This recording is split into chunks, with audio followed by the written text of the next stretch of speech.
Selamat pagi sahabat bisnis Sulawesi, berjumpa kembali dengan saya Bali Putra dalam live Instagram bisnis Sulawesi. Dan di awal pekan ini seperti biasa saya hadir untuk memberikan obrolan terkait dengan pasar modal Indonesia, di mana di dalamnya akan ada market review, kemudian analisa data, dan yang pasti akan ada rekomendasi saham. Nah, ini tentu sangat penting buat para pelaku pasar atau para trader dan juga investor. Dan kali ini saya akan hadir bersama sahabat saya dari IDX Sulsel. Nanti akan ada Mas Irfan Ibrahim, kemudian ada juga Mas Kavi dari Bintrago Sekuritas Makassar.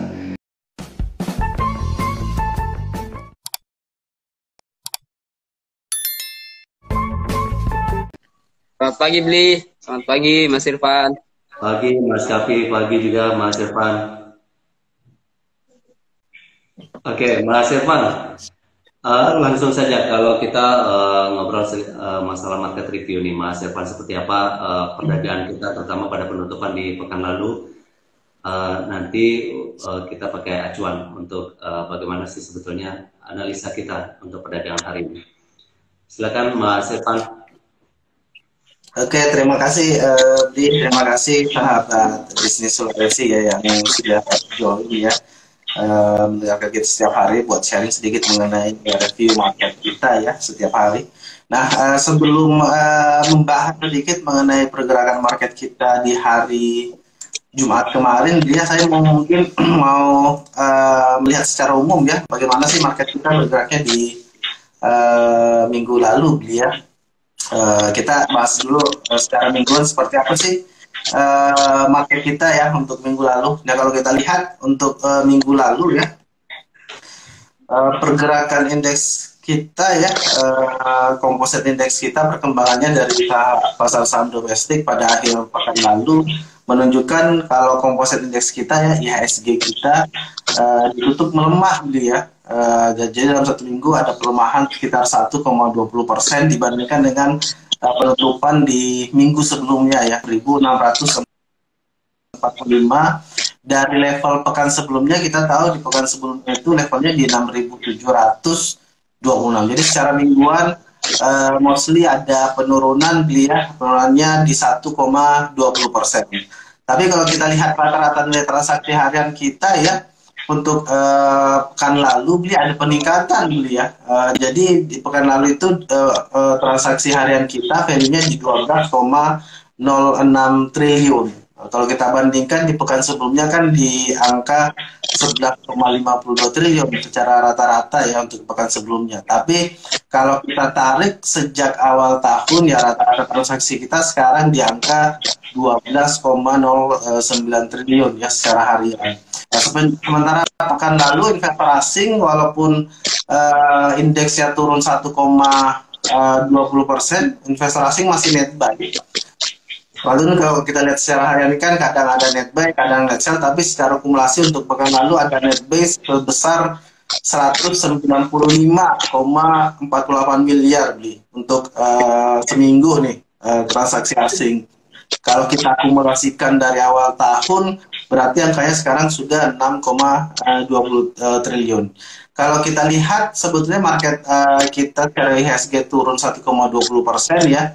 Sektor-sektor yang memberatkan IHSG ya atau ikut turun cukup dalam ada sektor teknologi, terus ada properti dan real estate ya, yang pelemahannya cukup dalam untuk pergerakan indeks kita untuk pekan lalu. Nah, itu informasi untuk pekan lalu ya, pergerakan indeks kita pekan lalu. Jadi rata-rata ya ada penurunan walaupun dari sisi value sebetulnya ada peningkatan. Sedangkan kalau berkaca di penutupan perdagangan di hari Jumat kemarin ya, yang biasanya mungkin menjadi acuan juga ya untuk perdagangan hari ini. Kalau kita lihat indeks kita di hari Jumat 28 Januari di akhir perdagangan ada peningkatan tuh ya, ada peningkatan dari sisi Jakarta Composite Index kita atau IHSG kita. Jadi indeks kita naik 0,52% ke 6.645. Bahkan kalau kita lihat grafiknya ya, sejak awal sesi sampai dengan di akhir sesi bergeraknya sebetulnya kebanyakan di area positif nih. Bahkan cuma sekali sebetulnya ya beberapa waktu bergeraknya di area negatif di titik terendah 6.603,49. Bahkan angka yang tadi saya sebutkan yang penutupan bursa di 6.645 itu adalah titik tertinggi untuk perdagangan di hari Jumat. Nanti mungkin kita lihat di hari Senin ini apakah akan melanjutkan kenaikannya, walaupun mungkin secara histori di beberapa hari terakhir ini kan biasanya kan di awal-awal perdagangan ya ada sedikit penurunan indeks dia mungkin ada sentimen yang muncul di hari Sabtu dan Minggu yang negatif, tapi entah untuk hari ini apakah sentimennya positif atau negatif nanti mungkin dibahas sama Mas Kafi. Nah, adapun kalau kita lihat dari sisi saham ya yang mengalami kenaikan lumayan banyak karena tercermin dari indeks kita yang ada kenaikan ya lumayan di 0,52% ya. Saham-saham yang positif kemarin yang di atas 2% ada 150 saham atau kisarannya di 19% dari total saham yang beredar. Sedangkan yang mengalami kenaikan 0 sampai 2% itu ada 153 saham. Jadi di lumayan besar ada 20% saham yang mengalami kenaikan untuk perdagangan kemarin. Jadi kalau kita akumulasikan ya saham-saham yang positif perdagangannya ya bergeraknya di area positif untuk perdagangan di hari Jumat ada 39% saham. Sedangkan untuk saham-saham yang mengalami penurunan ada 33%. Jadi lebih banyak sebetulnya saham-saham yang mengalami kenaikan dibandingkan saham-saham yang mengalami penurunan khusus untuk perdagangan di hari Jumat kemarin. Investor asing juga ya di hari Jumat kemarin ada net buy. Angkanya lumayan sebetulnya di 214 miliar ya untuk perdagangan di hari Jumat kemarin.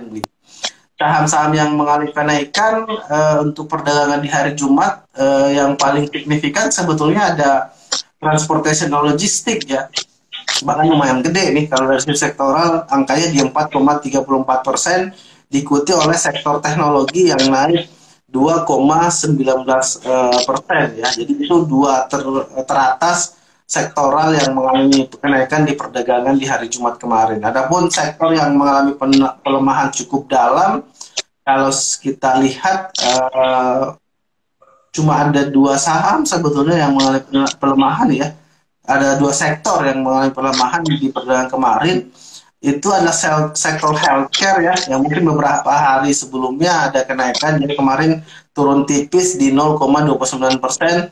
Terus ada sektor consumer non cyclical yang juga turun 0,12%. Mungkin itu untuk data update untuk perdagangan minggu lalu, pekan lalu, dan hari Jumat kemarin, Bi. Nanti mungkin kita bisa diskusikan dengan Mas Kafi bagaimana sih untuk market kita di hari Senin datang untuk mungkin di minggu ini.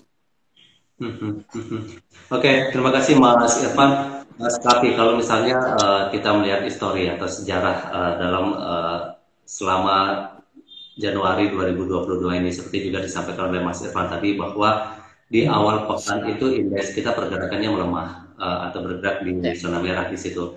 Nah, kalau misal kita lihat sentimen-sentimen yang terjadi selama akhir pekan kemarin, misalnya dari Sabtu atau Minggu, kira-kira seperti apa ini pergerakan di awal pekan ini, Mas Hafi? Oke, makasih Sobat Asli sama Sobat IDEX.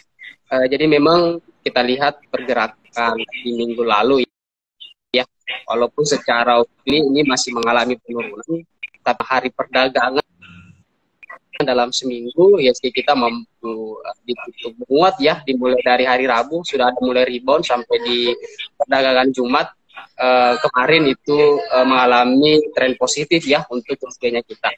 Nah, untuk hari ini dan untuk minggu ini mungkin ya tadi seperti dikatakan beliau bahwa biasanya ya kalau di hari Senin itu ISG akan mengalami pelemahan, mungkin gara-gara salah satunya kita ada update terkait ya, salah satunya mungkin karena adanya update terkait COVID-19 gitu ya, atau varian Omicron ini gitu. Nah, kalau untuk minggu ini kalau kita lihat mungkin dari segi global ya, dari segi global kita lihat dari sentimennya kita lihat bahwa bursa luar seperti Dow Jones, Nasdaq, dan S&P 500 itu mengalami penguatan ya di pekan lalu, di akhir pekan lalu, sampai Nasdaq pun ditutup di plus 3% ya, lumayan strong ya, atau lumayan kuat di plus 3,13% gitu. Nah, ini mungkin salah satu pengaruhnya. Mungkin kita sudah bahas juga dua pekan yang lalu ya, pada saat kita live, bahwa ISG bursa-bursa luar itu akan terus mengalami tren positif ya, karena adanya pengumuman laporan keuangan untuk kuartal keempat ya, dan ini juga yang membuat di akhir pekan lalu Nasdaq mengalami penguatan cukup kuat ya, atau bursa-bursa luar mengalami kenaikan cukup kuat. Karena kenapa? Karena beberapa saham-saham teknologi ya mencatatkan laporan keuangan yang positif. Bahkan Apple mencatatkan pendapatan terbesar sepanjang sejarah bahkan ya untuk di kuartal keempat di 2021 gitu.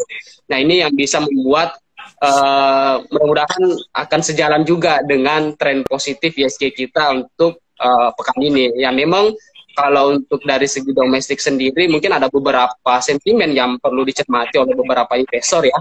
Sepertinya investor masih menunggu ya pemerintah untuk mengumumkan terkait pertumbuhan ekonomi untuk 2021 sama target inflasi yang akan diumumkan juga. Ini juga akan membuat akan membuat sentimen positif juga untuk ISG-nya kita. Jadi kalau untuk minggu ini mungkin ISG kita akan diprediksi menguat ya, yaitu karena jalan rilis data inflasi dan per kita. Adapun rentang penguatan untuk hari Senin sendiri ada di kisaran 6.060 sampai di 6.680 untuk ISG-nya kita. Gitu, Ble. Oke, Mas Kavi, kalau misalnya kita berkaca dari sentimen-sentimen yang seperti Mas Kavi sebutkan tadi, baik secara global maupun dalam negeri, kan rata-rata di situ sentimennya positif ya, yang mempengaruhi pergerakan pasar kita, utamanya di pekan ini. Nah, kira-kira kalau misalnya kita lihat dari situ nih, Mas Kavi, sektor-sektor apa yang kemungkinan mengalami pertumbuhan di pekan ini, dan kemungkinan juga mengalami pelemahan di pekan ini, karena seperti yang kita lihat, walaupun secara harian teknologi misalnya kemarin kan di akhir pekan lalu mengalami pertumbuhan cukup signifikan seperti yang Mas Irfan sampaikan, yaitu 4,34%. Kalau teknologi 2,19%. Tapi kalau secara keseluruhan sepanjang tahun 2021 ini teknologi mengalami penurunan yang cukup dalam juga di situ. Nah, kira-kira seperti apa sektor-sektor kita untuk pekan ini, khususnya hari ini nih, Mas Kavi? Oke, kalau kita berkaca dari tren positif, sentimen positif untuk yang membayangi ISG-nya kita gitu ya. Jadi mungkin ada beberapa saham, mungkin salah satunya adalah saham-saham yang masuk dalam kategori yang big cap. Salah satunya mungkin pasti masuk dalam sektor perbankan gitu ya, karena ya kita tahu ISG menguat pasti tidak lepas dari penguatan dari saham sektor-sektor perbankan tersebut gitu ya. Nah, kalau untuk dari sektor perbankan mungkin teman-teman bisa cermati ada BBNI sama BMRI atau Bank Mandiri ya, kedua saham tersebut. Selain itu teman-teman juga bisa lirik saham untuk yang masih masuk dalam kategori blue chip ya, sektornya industrial, ada UNTR atau United Tractor. Ini mungkin teman-teman bisa juga cermati. Adapun trading plan-nya ya, ataupun ada titik-titik B-nya. Kalau untuk BBNI mungkin teman-teman bisa entry di area 7.475 untuk BBNI. Adapun targetnya kita di kisaran 7.900 dan batas stop loss-nya kita atau cut loss-nya kita di 7.150. Itu untuk TNI atau BBNI. Sedangkan BMRI teman-teman bisa entry buy di 7.500 ya. harga 7.500, adapun targetnya kita di 7.750, adapun batas stop loss-nya kita atau cut loss-nya kita di 7.300. Nah, selain dari sektor perbankan, ada juga dari industrial ya, ada United Tractor atau UNTR.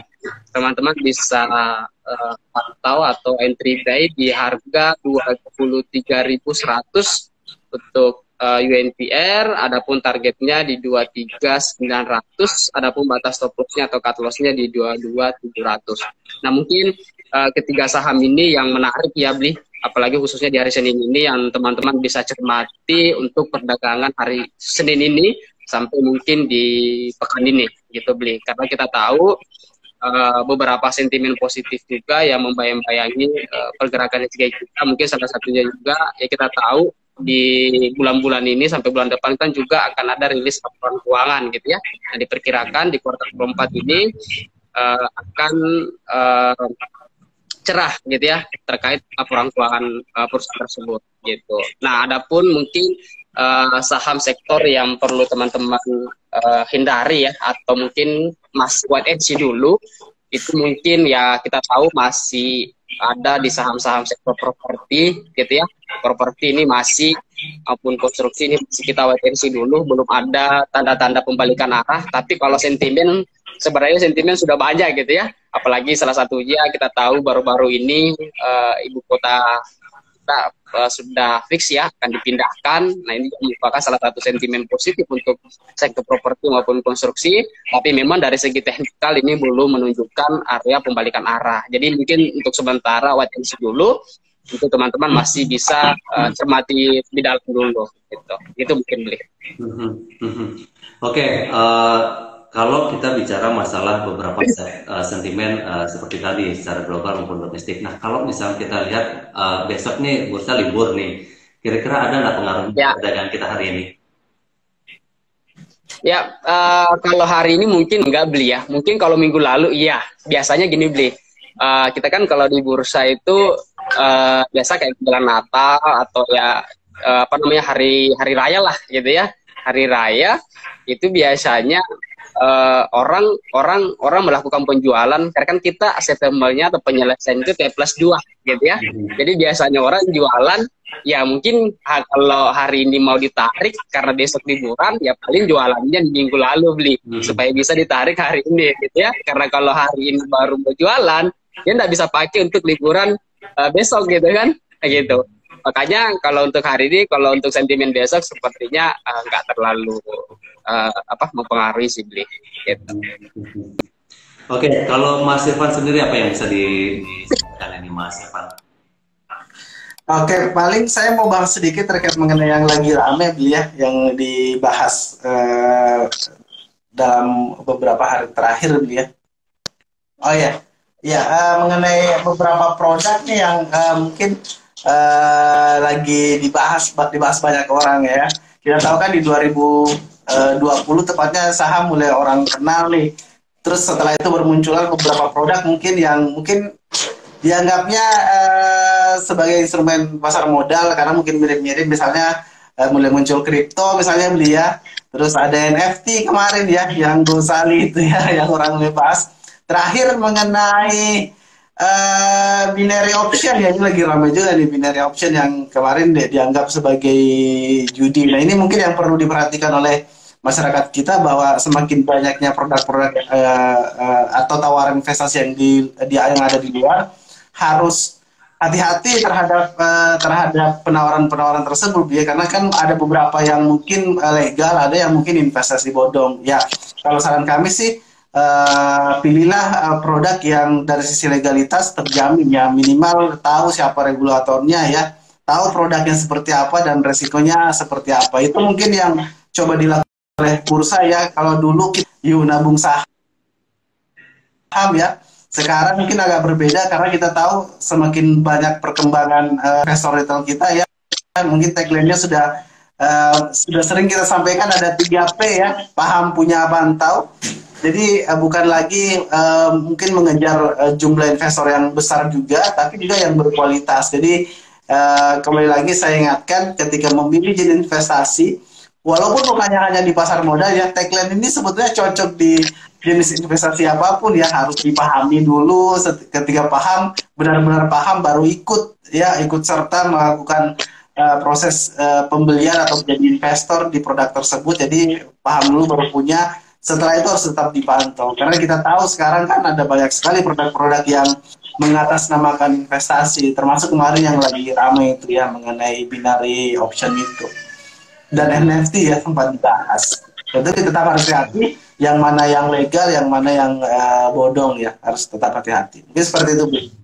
Apalagi kalau misalnya kita lihat dominan masyarakat kita ini masih suka yang ikut-ikutan ya. Kalau misalnya kita melihat ada sesuatu yang notabene secara instan nih kelihatannya kenapa menguntungkan sekali, ikut lagi di sana. Sementara kita belum paham sebetulnya itu apa gitu ya. Seperti yang Mas Irfan tadi kan sebutkan, ada Gasali itu ya contohnya. Sebetulnya mereka kan dia kan sudah melakukan sejak beberapa tahun sebelumnya sampai akhirnya ada di titik. Sementara kalau kita melihat kan sepertinya ini gampang sekali dia cari uangnya. Oke, kalau Mas Kapi apa yang bisa disampaikan terkait dengan hal itu? Apalagi ini juga menjadi tanggung jawab bagi sekuritas ya untuk memberikan pemahaman kepada para pasarnya. Ya, kalau kita lihat yang dari Mas Gosali ya, yang kita bisa belajar dari konsistenan beliau ya, bahwa konsisten upload foto gitu ya, ujung-ujungnya jadi miliarder ya. Mungkin teman